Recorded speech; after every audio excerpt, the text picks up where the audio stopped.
Pakistan super league রাঙাতে তৈরি রিশাদ ও লিটন দুজনকেই দারুণভাবে গ্রহণ করেছে লাহোর কালান্দার্স ও করাচি কিংস। শুক্রবার উদ্বোধনী ম্যাচে মাঠে নামছে রিশাদের দল লাহোর। তবে কি বাংলাদেশে আইপিএল এর উন্মাদনা কমে যাচ্ছে? দুই লিগই একই সময়ে হওয়ায় আর বাংলাদেশি ক্রিকেটার থাকায় পিএসএল এ বুঁদ হতে পারে বাংলাদেশি ক্রিকেট প্রেমীরা। সাইফুল রূপকের রিপোর্ট।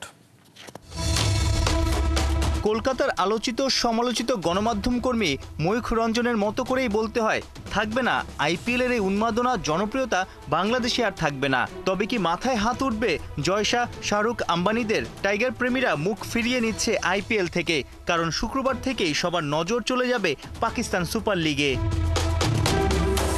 মজার মজার বাংলা বলে রিশাদকে বুকে টেনে নিয়ে সাহস দিচ্ছেন লাহোর কালান্দার্সের শাহিন শাহ আফ্রিদি ও সিকান্দার রাজা। বাংলার লেগ স্পিনিং অলরাউন্ডারের কাছে দারুণ কিছুই ওদের প্রত্যাশা। আরেক টাইগার লিটন দাস ড্যাশিং লুকে করাচি কিংসের হোটেলে এন্ট্রি।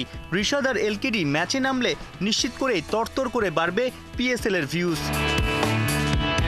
বাংলাদেশ ক্রিকেট পাগল জাতি, খেলা দেখা আর খেলা নিয়ে সোশ্যাল প্ল্যাটফর্মে পোস্ট কিংবা শেয়ার করা ভক্তদের নেশা, সংখ্যাটাও কোটির আশপাশ।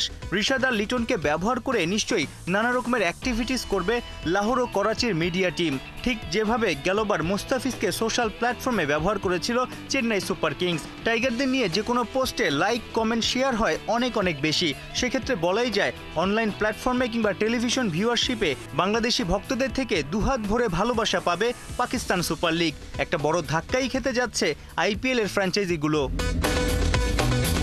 প্রশ্ন হলো, বাংলাদেশ থেকে যাওয়া দুই টাইগারই কি সেরা একাদশে সুযোগ পাবে? করাচির প্রধান কিপার ব্যাটার নিউজিল্যান্ডের টিম সেইফাট। সেক্ষেত্রে শুরুর দিকে এলকেডিকে সাইড বেঞ্চেই দেখা যেতে পারে। তবে প্রথম ম্যাচ থেকেই রিশাদের সম্ভাবনা আছে লাহোরের বেস্ট 11-এ জায়গা করে নেয়ার। এই লেগ স্পিনিং অলরাউন্ডার মুখিয়ে দেশের বাইরে নিজের প্রথম ফ্র্যাঞ্চাইজি আসরে ফ্লাইং মুডেই থাকতে সবসময় বলে আসি যে আমি টিমের যেটা প্রয়োজন অতটুকু দেওয়ার চেষ্টা করবো। টিমের প্রয়োজনে যদি একটা ছক্কা লাগে আমি 6 মারার চেষ্টা করব, এবং টিমের প্রয়োজনে যদি 10 বলে 30 করার লাগে আমি এরকম করার চেষ্টা করি সবসময়। তো আমি চেষ্টা করব যে টিম যেন জিতে, এরকম কিছু করার ইনশাল্লাহ। বাংলাদেশের সাবেক কোচ রাসেল ডমিঙ্গো এবার লাহোরের হেড কোচ। নিশ্চয়ই দলের সঙ্গে মিশে যেতে, ভালো পারফর্ম করতে সহজই হবে রিশাদ হোসেনের। সাইফুল রূপক, ৭১।